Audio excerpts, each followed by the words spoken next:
Retour sur le Rumble, sur la dynamique qui va concerner Natalya, donc Nati maintenant en heel, Becky Lynch et Maxine Dupuis. Du coup, Maxine Dupuis qui est bookée assez forte dans le Rumble, dû à sa très récente ascension sur le plan solo dans les programmes, notamment avec Becky, le truc avec Natalya aussi, Nati maintenant. Donc grosse presta de Maxine Dupuis. Becky qui rentre assez tôt dans le Rumble, il me semble, vers 10, 9-10. Ouais. 11 dans ces tout de suite face à face avec Charlotte, donc les GOAT, donc forcément ça promet. De toute façon, ce Rumble féminin, star power de malade.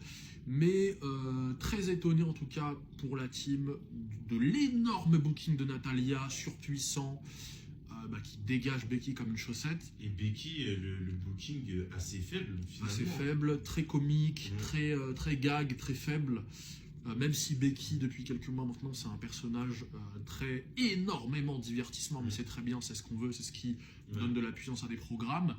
Mais Natalya, qui n'a jamais montré un profil sujet à promouvoir, divertir des gros programmes en tout cas, au niveau du mic, de l'acting et tout, un peu frustrant d'avoir vu Becky sortir aussi vite, car elle aurait pu très clairement porter un peu plus et soutenir le Rumble féminin de par son perso, son acting, sa capacité à divertir. Et même l'année qu'elle a faite. Hein. Exactement, là où Nati, elle sort Becky, mais après on n'en entend plus parler, en fait elle est forte pour rien. Très étonné du booking de Natalya. Elle a quand même un petit face-à-face avec Rhea. Abusé, mais jamais elle partage la sphère de Rhea, Nati. Donc j'irais jusqu'à dire anormalement forte, même si c'est une ancienne et tout. Est-ce que ça en valait le coup? Après, dans l'optique peut-être de vouloir donner un peu plus encore de force à ce triangle-là, peut-être notamment à Maxine Dupuis, vu qu'elle est heel et Maxine Dupuis babyface, peut-être que c'est ça le projet, mais à ce point-là, Nati. Après, moi c'est ce que je pensais. Je pense que en vrai, il y aura un match à 3. Nati, Maxine et Becky à WrestleMania. Je pense que c'est le trajet qu'ils veulent faire. Et en plus, si Maxine elle gagne contre les deux, ça va vraiment l'établir dans le main roster comme une mid-cardeuse très solide, là où elle était vraiment low-cardeuse, voire jobbeuse quoi. Donc c'est pas impossible.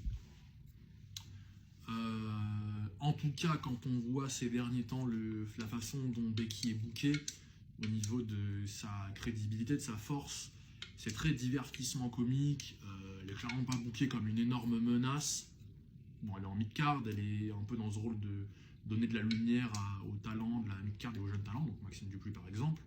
Et ils ont l'air de vouloir ajouter du coup Natalya dans la sauce avec son perso heel pour du coup visiblement Maxine Dupuis. Donc peut-être, vu que de toute manière, on dirait que le roster féminin aujourd'hui c'est quand même très tag team et il va y avoir une select très restreinte de performeuses solo qui iront sur les ceintures de championne du monde. Liv, hop, Bianca, il y a de fortes chances aussi. Bianca ou bien Tiffany Chamber pour Cargill, Vengeance. Donc je pense que ça va être Bianca ou Tiffany pour Cargill et Liv vainqueur quoi, puisque tu auras le lien, la poids lourd en plus, ceinture de Raw, machin et tout, et le truc des latinos là, donc Raquel qui pourra peut-être aider à faire en sorte que Stéphanie Vaquer puisse promouvoir un petit peu en parlant espagnol, il y a peut-être cet angle là aussi.